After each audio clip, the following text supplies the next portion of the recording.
360 degree with Sonia. ഇന്ന് ഞാൻ വന്നിരിക്കുന്ന കുറച്ച് അനൗൺസ്മെന്റ്സ് ആയിട്ടാണ്, കുറച്ച് നോട്ടിഫിക്കേഷൻസ് പോലെ.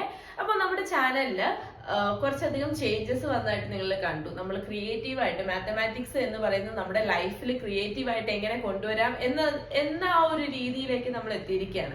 അപ്പം അതിന്റെ ഇടയ്ക്ക് നമുക്ക് നമ്മുടെ ആ ഒരു പഴയ ആ ഒരു രീതിയിലേക്ക് വരണം അല്ലെ. അപ്പൊ നമുക്ക് ഈ ഒരു എന്റർടൈൻമെന്റ്സ് അല്ലെങ്കിൽ ക്രിയേറ്റിവിറ്റിയുടെ ഇടയ്ക്ക് നമുക്ക് നമ്മുടെ ക്ലാസ്സുകളും ഒന്ന് കണ്ടിന്യൂ ചെയ്യേണ്ടതായിട്ടുണ്ട്. അത് അത്യാവശ്യമാണ്. കാരണം ഇനിയിപ്പം മാർച്ച് മാസം ആകുമ്പോഴത്തേക്കും എക്സാം ആയി. ഒരു മാസമേ ഉള്ളൂ, ഒരു മാസം പോലും ഇല്ല എക്സാമിന്. അപ്പം അതിന് എന്താ പറയാ, കുറെ അധികം കുട്ടികൾ ടെൻഷൻ അടിച്ചിരിപ്പുണ്ടാവും, എങ്ങനെ പഠിക്കും, എന്ത് ചെയ്യും എന്നുള്ളത് ഓർത്തോട്ട്. അപ്പം അതിനൊരു സൊല്യൂഷൻ എന്നുള്ള പോലെ ഞാൻ ഇനി എന്റെ ചാനലില് വീഡിയോസ്, ഒത്തിരി അധികം ക്ലാസ്സസ് വീഡിയോസ് ആയിട്ട് ചെയ്യുന്നതായിരിക്കും. ക്ലാസ്സസ് എന്ന് ഉദ്ദേശിക്കുമ്പോൾ +1 +2 മാത്തമാറ്റിക്സ് ഇമ്പോർട്ടന്റ് ക്വസ്റ്റ്യൻസ്, ഓരോ ചാപ്റ്ററിലെയും ഇമ്പോർട്ടന്റ് ക്വസ്റ്റ്യൻസ് തീർച്ചയായിട്ടും ഞാൻ വീഡിയോസ് ആയിട്ട് ഇനി നിങ്ങൾക്ക് പ്രതീക്ഷിക്കാം. അതുപോലെ തന്നെ ഡിഗ്രി ക്ലാസ്സുകളുടെ മെയിൻ ആയിട്ട് ഇപ്പം എന്റെ അടുത്തൊരു മീൻസ് റിക്വസ്റ്റ് പോലെ വന്നിട്ടുള്ളത് MG യൂണിവേഴ്സിറ്റിയുടെ ലീനിയർ ഓൾജിബ്ര ക്വസ്റ്റ്യൻസ് ആണ്. ലീനിയർ ഓൾജിബ്രയുടെ പ്രീവിയസ് ഇയർ ക്വസ്റ്റ്യൻ പേപ്പേഴ്സ് കുറച്ചെണ്ണം എനിക്ക് കിട്ടിയിട്ടുണ്ട്.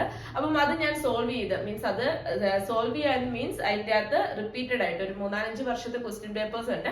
അപ്പം അതിന്റെ അകത്ത് റിപ്പീറ്റഡ് ആയിട്ട് ചോദിച്ചിട്ടുള്ള ക്വസ്റ്റ്യൻസ് ഞാൻ അത് സോൾവ് ചെയ്ത് വീഡിയോസ് ആയിട്ട് നമ്മുടെ ഈ ഒരു ചാനലിൽ അപ്ലോഡ് ചെയ്യുന്നതായിരിക്കും. അപ്പൊ നിങ്ങളിപ്പോ കാണുന്ന കുട്ടികൾ എന്താ ചെയ്യേണ്ടതെന്ന് വെച്ച് കഴിഞ്ഞാൽ, മീൻസ് ഈ ഒരു +1 +2 ഡിഗ്രി ക്ലാസ്സുകളിൽ പഠിക്കുന്ന കുട്ടികൾ എന്താ ചെയ്യേണ്ടതെന്ന് വെച്ച് കഴിഞ്ഞാൽ, നിങ്ങൾ മാക്സിമം നിങ്ങളുടെ ഫ്രണ്ട്സിന് ഷെയർ ചെയ്യുക. കാരണം ഈ ഒരു വീഡിയോ കൊണ്ട് അല്ലെങ്കിൽ ഈ ഒരു ക്ലാസ് കൊണ്ട് യൂസ് കിട്ടാവുന്ന ഒരു കുട്ടിയെങ്കിലും ഒരു കുട്ടി ആൾക്ക് അത് യൂസ് ആയിക്കോട്ടെ എന്ന് വിചാരിച്ചിട്ടാണ്. അപ്പൊ നിങ്ങൾ അത് തീർച്ചയായിട്ടും കാണുക. അതുപോലെ എന്റെ ചാനലിൽ ഞാൻ മാർച്ച് മാസത്തിലെ പരീക്ഷയ്ക്ക് എങ്ങനെ പ്രിപ്പയർ ചെയ്യാം എന്ന് പറഞ്ഞൊരു വീഡിയോ ചെയ്തിട്ടുണ്ട്. അപ്പൊ തീർച്ചയായിട്ടും അതെടുത്ത് കാണുക നിങ്ങൾ. ഞാനത് താഴെ മെൻഷൻ ചെയ്തിട്ടുണ്ട്.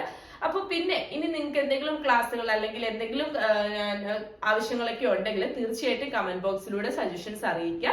അപ്പം ഇപ്പോൾ ഞാൻ എന്റെ മനസ്സിലുള്ള പ്ലാനിംഗ് എന്ന് പറഞ്ഞു കഴിഞ്ഞാൽ +1 +2 ഡിഗ്രി മാത്തമാറ്റിക്സിന്റെ ഇമ്പോർട്ടന്റ് ക്വസ്റ്റ്യൻസ്, എക്സാമിന് പ്രിപ്പയർ ആവുന്ന രീതിയിലുള്ള ക്വസ്റ്റ്യൻസ് ചെയ്യുക എന്നുള്ളതാണ്. അപ്പൊ നിങ്ങളത് മാക്സിമം ഷെയർ ചെയ്യുക ഈ ഒരു വീഡിയോ. കാരണം നിങ്ങളുടെ സപ്പോർട്ട് കിട്ടിയാൽ മാത്രമേ എനിക്ക് മുന്നോട്ട് മീൻസ് അത് ചെയ്യണോ വേണ്ടിയോ എന്നുള്ള ഒരു രീതിയിലേക്ക് എത്താൻ പറ്റത്തുള്ളൂ. അപ്പൊ നിങ്ങൾ തീർച്ചയായിട്ടും ഇത് മാക്സിമം ഷെയർ ചെയ്യുക. നിങ്ങളുടെ കമന്റ്സ്, നിങ്ങളുടെ അഭിപ്രായങ്ങൾ താഴെ കമന്റ് ബോക്സിൽ അറിയിക്കുക. സജഷൻസ് ഏതെങ്കിലും കൂടുതലായിട്ട് എടുക്കേണ്ടതുണ്ടോ എന്നുള്ള കാര്യങ്ങളൊക്കെ നിങ്ങളൊന്ന് കമന്റ് ബോക്സിലൂടെ അറിയിക്കുകയാണെങ്കിൽ തീർച്ചയായിട്ടും ഞാനത് നോട്ട് ചെയ്യുന്നതായിരിക്കും, അത് ചെയ്തു തരുന്നതായിരിക്കും.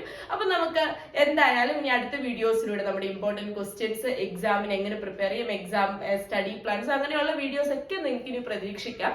അപ്പോ അതിന്റെ ഇടയ്ക്ക് ഞങ്ങളുടെ ക്രിയേറ്റിവിറ്റിയും means mathematics in daily life creativities ഐഡിയാസും നിങ്ങളുടെ അടുത്തേക്ക് എത്തുന്നതായിരിക്കും. അതിനും വെയിറ്റ് ചെയ്തിരിക്കുക. അപ്പൊ തീർച്ചയായിട്ടും ഇനി എക്സാമിന് അധികം ദിവസമില്ല സ്റ്റുഡൻസിന്. അപ്പൊ നിങ്ങൾ നന്നായിട്ട് പഠിച്ച് ഒരുങ്ങുക, പഠിക്കാനായിട്ട് റെഡി ആയിരിക്കും. നമുക്ക് എന്തായാലും ഇനി അടുത്ത ദിവസങ്ങളിൽ തൊട്ടിട്ട് ഇങ്ങനെയുള്ള വീഡിയോസ്, സ്റ്റഡി വീഡിയോസ് തീർച്ചയായിട്ടും ഉണ്ടായിരിക്കുന്നതാണ്. അപ്പോൾ നമുക്ക് അടുത്ത വീഡിയോസിൽ കാണാം.